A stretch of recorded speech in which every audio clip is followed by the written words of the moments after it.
Je saisis cette occasion pour vous adresser au nom du gouvernement et à mon nom propre toutes nos félicitations pour le travail que vous abattez au quotidien pour rendre effectif le droit des citoyens à l'information.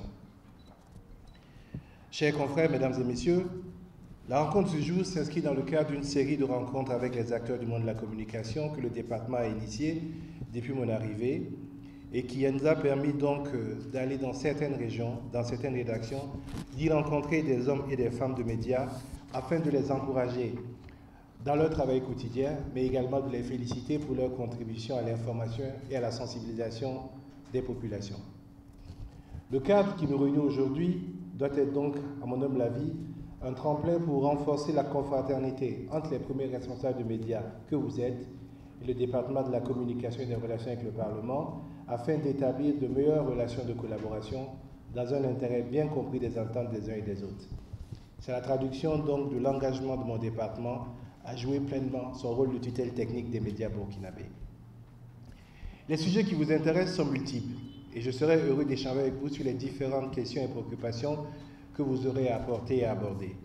Aussi, en attendant donc votre rapport et vos apports différents, permettez-moi de m'exprimer sur les enjeux et défis qui sont les nôtres dans le contexte d'insécurité que nous vivons, caractérisé par les attaques terroristes à répétition. Pour vous lire cette citation que beaucoup d'entre vous connaissent, c'est celle de Francis Dalle, extrait donc de Médias et Sociétés, et qui dit, je cite, « Les médias sont diversement capables d'influencer sur les opinions ou sur les comportements selon les époques ou selon les publics, indépendamment de leurs caractéristiques intrinsèques. » Fin de citation.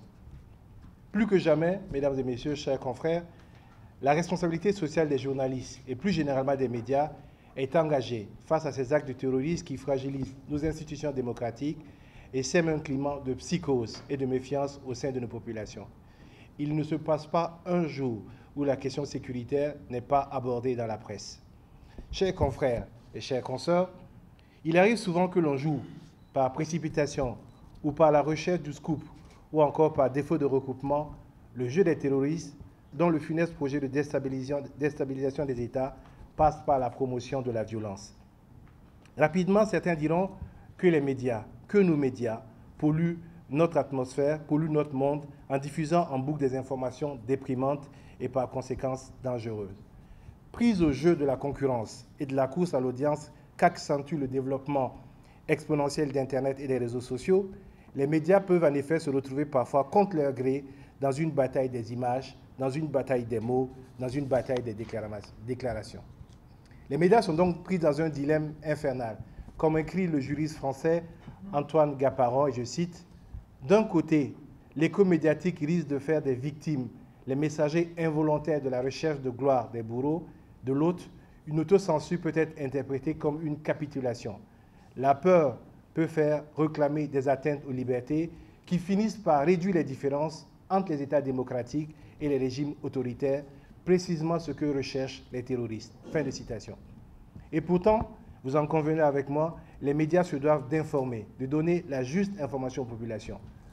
Loin donc d'être un appel à moins informer, il est indéniable que les mots employés, les exemples cités, les images montrées devraient informer et non verser dans le sensationnalisme, comme nous interpelle l'UNESCO dans le manuel des journalistes sur les médias face aux terroristes.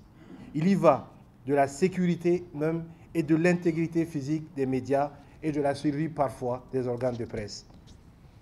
Autant les populations ont le droit fondamental d'avoir accès à une information exacte et équilibrée, en particulier lorsqu'il est question de leur sécurité et de leur liberté, autant le journaliste a obligation de fournir des informations vérifiables dans l'intérêt du public. Pour ce faire, je voudrais nous inviter, nous qui sommes professionnels des médias, à faire prévaloir donc l'intérêt de la nation dans la quête et la divulgation de l'information sur le terrorisme. Les principes de notre métier face aux exigences de la lutte contre le terrorisme sont connus de toutes nos rédactions.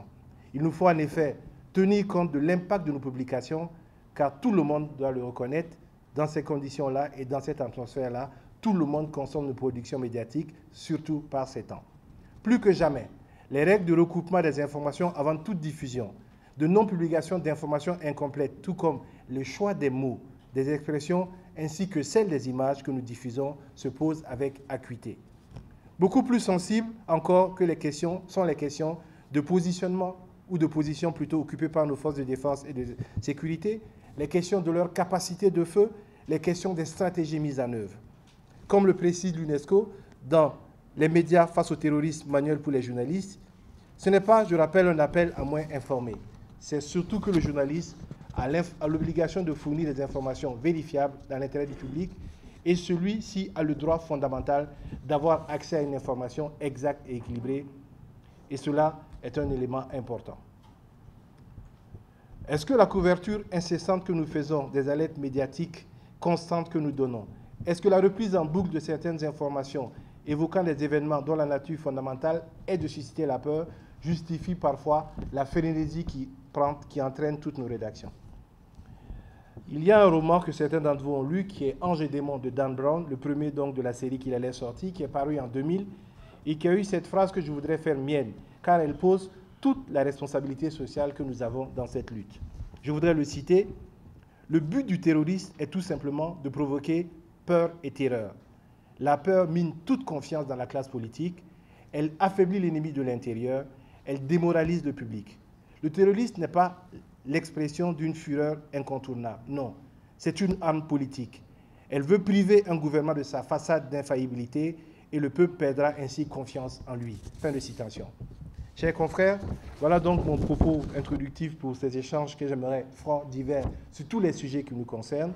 À 2 jours donc de ce 20 octobre, Journée nationale de la liberté de la presse, je saisis l'opportunité de votre présence en ces lieux pour souhaiter à tous, hommes de médias et femmes de médias, une bonne fête. Je vous remercie.